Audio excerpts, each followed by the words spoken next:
What's up YouTube? I'm Melanie Morrison, personal trainer and nutritionist, and this week I thought I would talk about things I wish I knew when I started to change my lifestyle.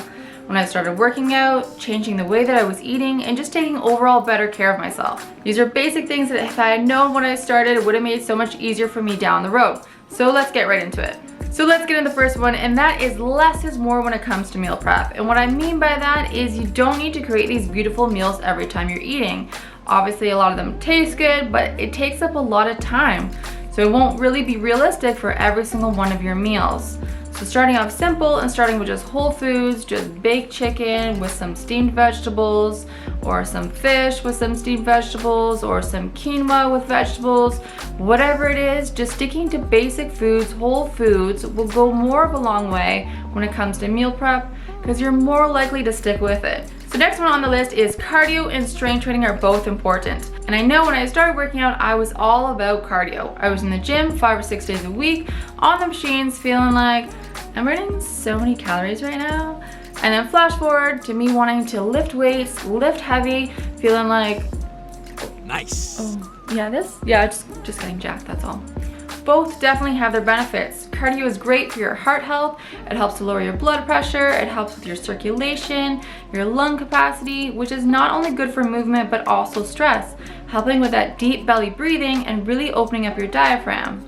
And I'm sure we've all had that moment of rushing up the stairs or rushing around the corner before the store closes and feeling like, am I dying? So it's really important to take care of that heart health, and resistance training helps you build that lean muscle mass, and that lean muscle mass helps you burn more fat and helps you reserve your energy resources. It improves your bone density and helps you prevent injuries, and on top of that, it helps with your physical literacy, so that will help you perform your daily tasks a lot easier.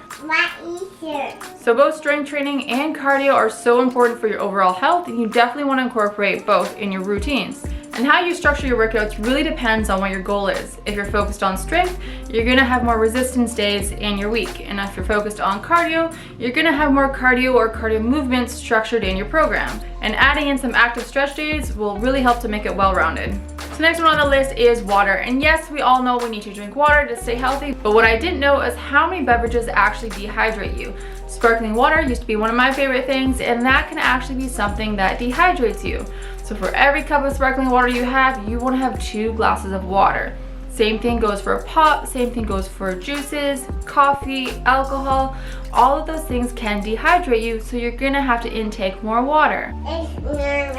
There are some things that you can do to water to make it not seem so boring if you are someone who doesn't really like the taste of water or is not used to the taste of water. And the next one on the list is substitutions. Quite often with food, we're so used to familiarity and we stick to foods that we know. And instead of looking for new foods, we quite often look for foods that we already eat, trying to find a different version of it. For example, when I started changing the way I was eating, I was trying to find vegan cheeses instead of just eating cheese.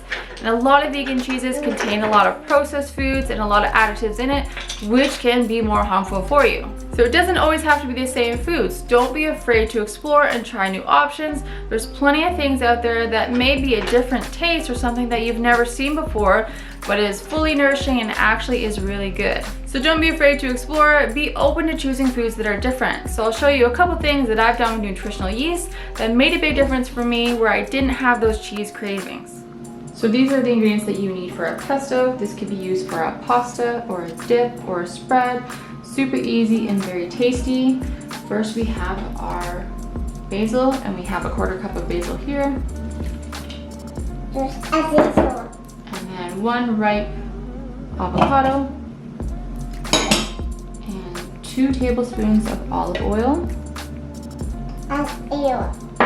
And 2 tablespoons of nutritional yeast, or you can add more if you want more of a thicker, creamy taste. And 2 tablespoons of lemon juice. And 1 clove of garlic. And then you can add salt and pepper to taste, and you just blend it up.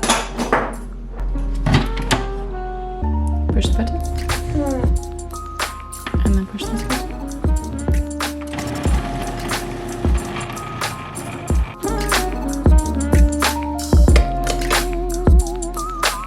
Another quick bonus thing that you can do is add 2 tablespoons of pumpkin seeds, 2 tablespoons of sunflower seeds and 1/4 cup of nutritional yeast with a little bit of salt and pepper. And that can add some, a little bit of a spread or a little bit of a sprinkle onto something to add a nutty or cheesy-ish flavor.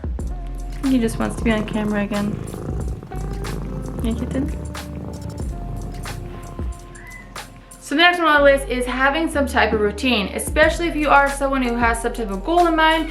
You want to have some rhyme or reason to your workouts and to your diet.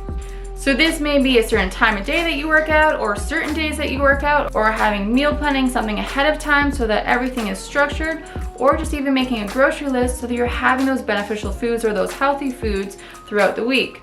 Either way, figuring out some type of structure that works for you is ideal. And so this routine may change over time. Now that I have a child, my routine is definitely different from 2 years ago.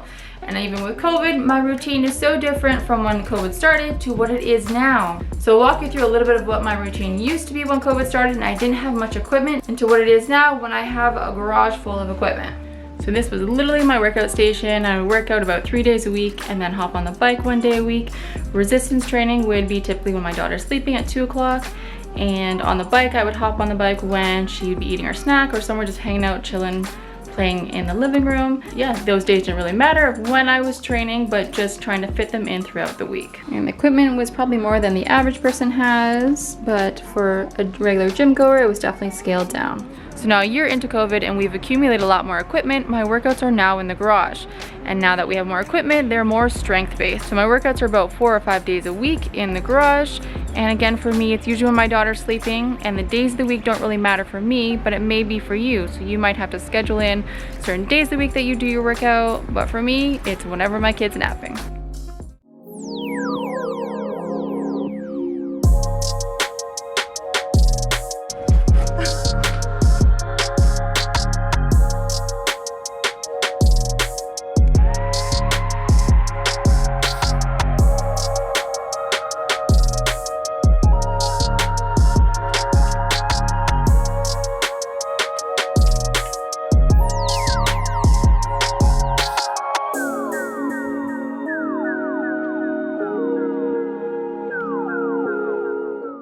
And the last one on the list is that you will mess up, and that may sound negative, but it's not.